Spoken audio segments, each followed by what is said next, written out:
ingkang naga ngebat-ebat taritanira ing muni naga makikian kumambang katon kumawang wisaya manampek kita manaut dikro marang risang tayu siwi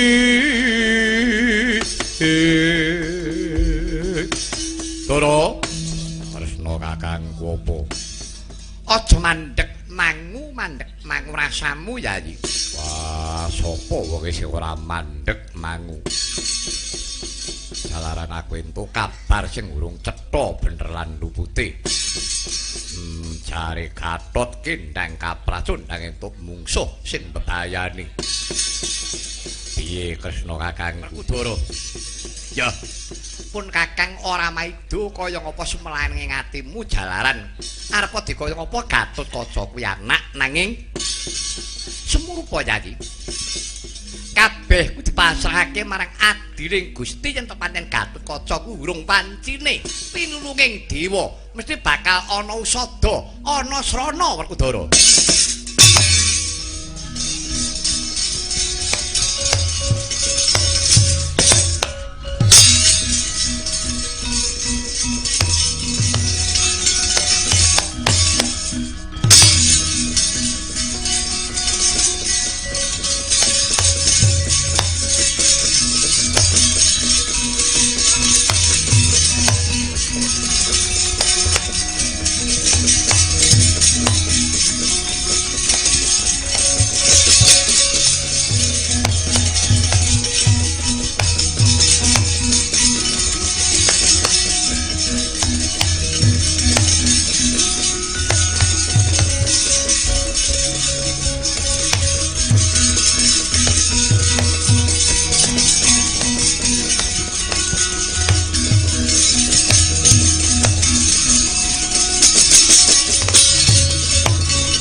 Kyai Semar sampeyan ampun enten mriki Den mriki niki gawat mriki niki mboten wong pathak warak kaya kula ngeten iki mengke nek nanggori mungsuh mesti sampeyan iki mengke kesempyoke ngaradan kaya ingkang Paiman Paiman sapa? Kang Paimandara Janaka. Dunene ngopo? Kang Pamandara Raden Janaka. Niki wau tanding kalih mungsuhe. Ira wujuding menungsa. Dadi reca Gus. Ora ngendi dene iki aku sing bakal ngusadani.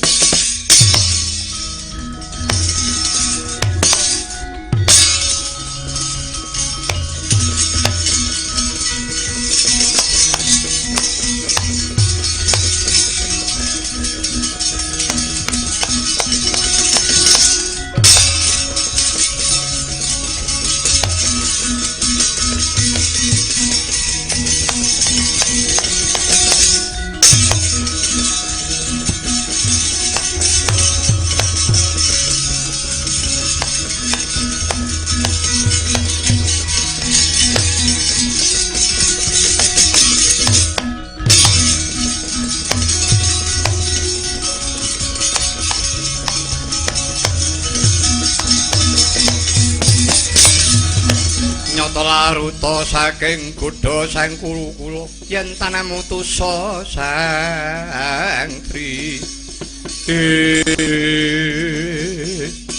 paman jimat semban kula paman punden kure mangke prapteng delahan ngantos paduka paman kesempyok ing aradan kawengsaning mengsah ngantos wujud dados reca paman kula ingkang badhe asung sada kayan paduka Kanjeng Paman.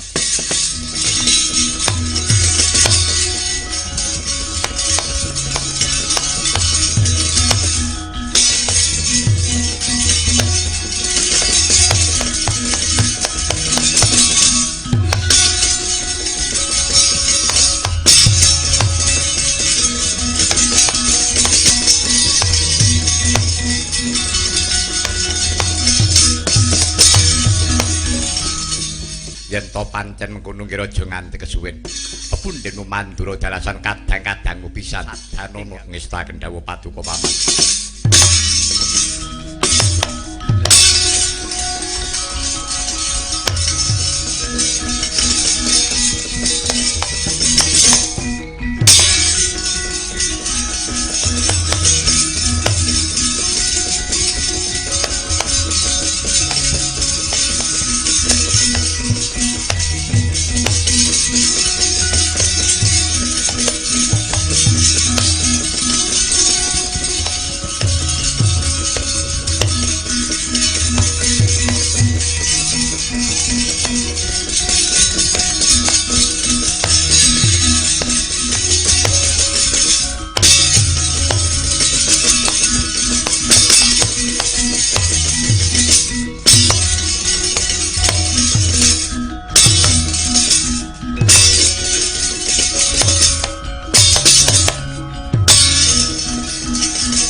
Kaca lega tyasipun wing Mandura bareng pun bisa mbok usadani pikambarane kaya pun iki sare kepati aku mbok gugah temah geragapan kadang-kadangmu Antarja lawan Paman Mustiaki ayanipun sampun waluya temah jati temah mulya syukur mangayu bagya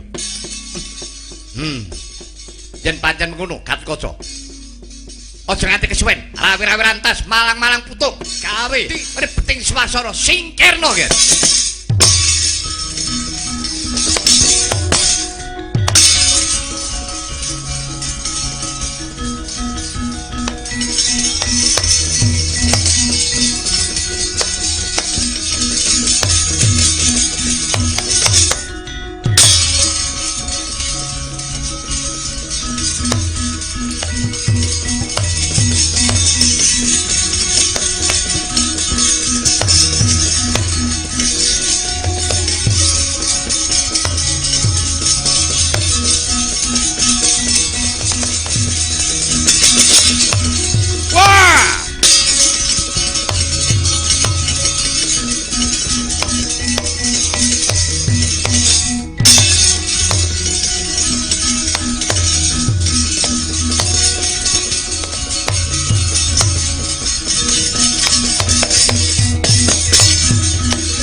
Ladala jebul Gatotkaca wis urip jiwa Dursala jebul janjane mono iki isih pepundhenku dhewe iki ya kadang sata Kurawa ya bener ora sisip nanging sabab apa dene tumindakmu murang tata kejubriya marang liyanmu wis wigati dina iki yen kowe ora gelem minggat saking kuruman tak obrak-abrik kabeh sak gerangamu pisan parat jiwa Dursala menungso sing kencukane iblis yen pancen kowe karepmu mengkono semedyala karo aku ayo ora susah para pundhen Gatotkaca wae kaki ayo nono arek wujuti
Damuk Suramrata, Jayamrata. Gatotkaca arepa kowe digdaya. Mangsa kowe kuwaton nadaya jikwaji gineng. Kalau tak getak hilang dayamu. Ah! Yo!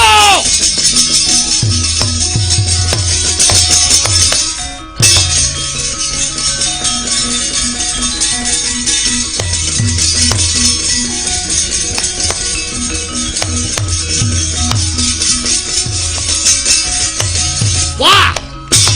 Woi! Ah! Yo! Ah! Wait, ya! Wah! Woi!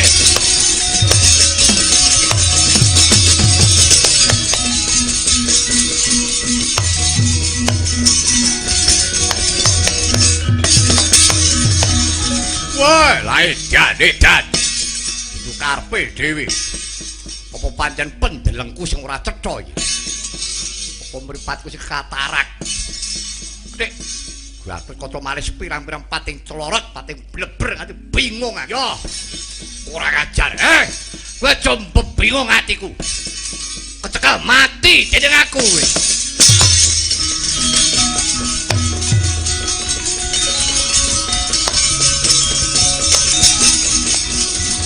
Wah! Ah! Woi! Wah!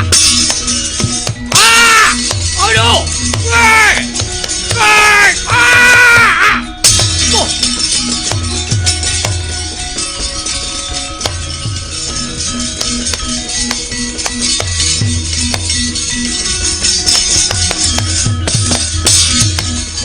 Suramrata, Jayamrata, ayo.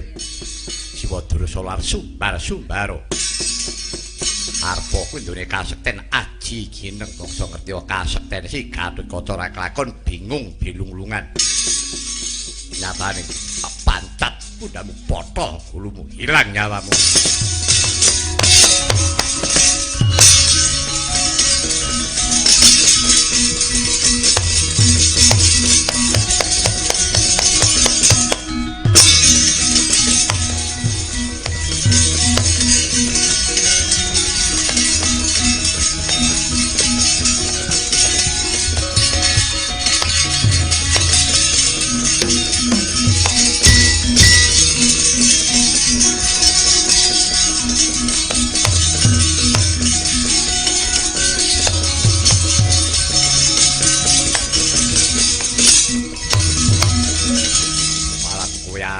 Yo, Gatotkaca, petunge mung kari loro sing mati, aku apa kowe bareng mati tak wujuti.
Celilang apa yang ngaturaken kauningan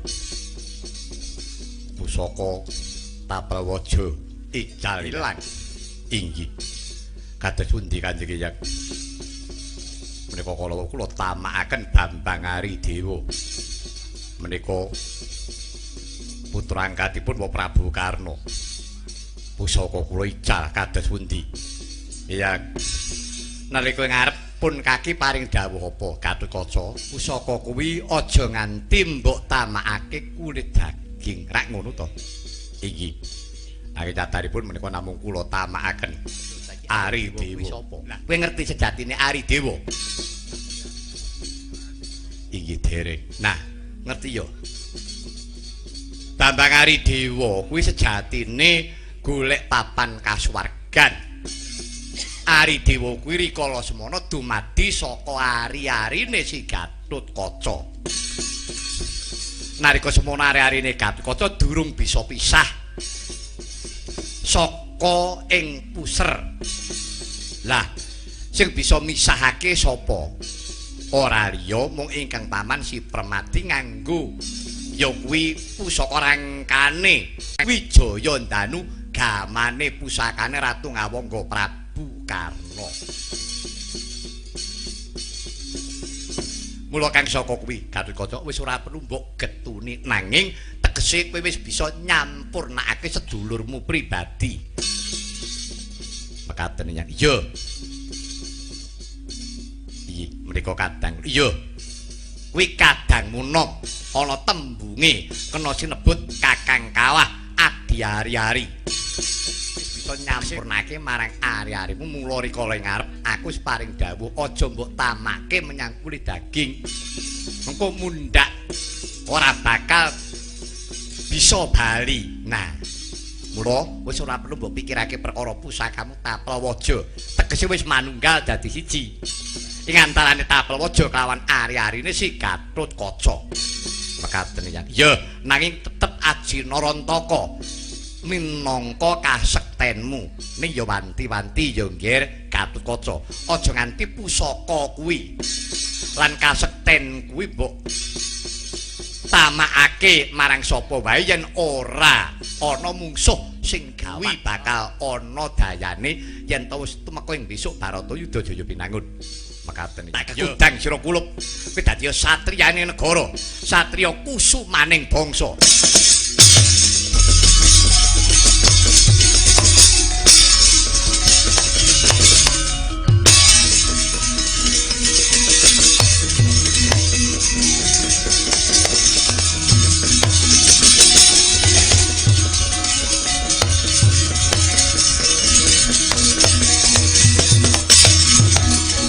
Jagat Dewa Bathara ya jagat pangit. Sejatine aku iki mung ngetrake dumadine lelakon. Ewadene Dursala ora kena tak kandhani, ora kena tak tuturi ya kawan paminta sih paliparma. Mung nudake dalan sing bener. Ewadene ora manut karo aku, mangsa bodho menungsa ngunduh wae karma.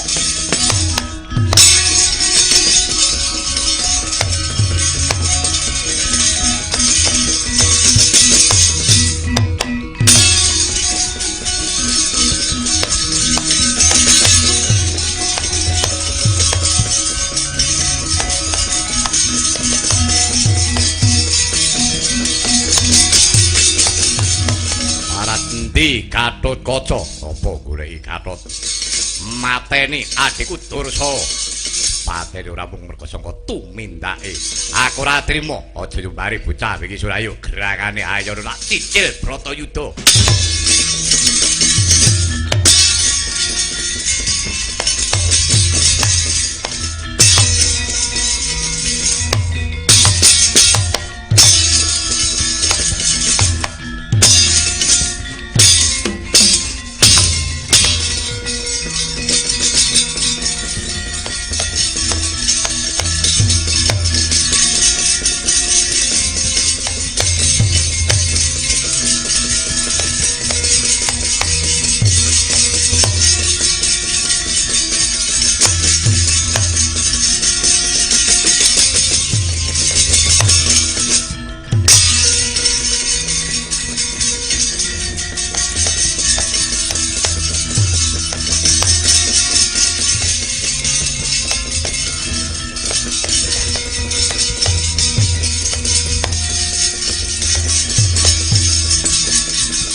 wonten timbalan iki ngadhewuh Koko Prabu. Duh, Yayi kadangipun Kakang. Muji syukur ngarsanipun Gusti ingkang ngakarya jagat dene Pandhawa sampun saged nglairaken triya kusumaning negari nggih kusumaning bangsa. Lan paduking pringgondanipun Gatotkaca. Mekaten Koko Prabu inggih Yayi. Karo nanggenipun Tarak Brata. Olah kridaning ayuda.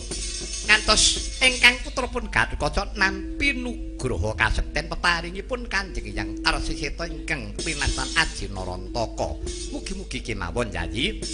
Kasekten menika saya mimbuhi kasantosan lair trusing datos. Kasantosan ingkang linandaran raos kawicaksanan lan katresnan inggih Kanjeng Koko Prabu. Doro Kresna kakangku apa? Mula kang saka iku Yayi. Ayo padha ngaturake panuwun marang ngersani Gusti kang karya jagat. Muga-muga para Pandhawa pinaringan jaya. Salaminira Yayi.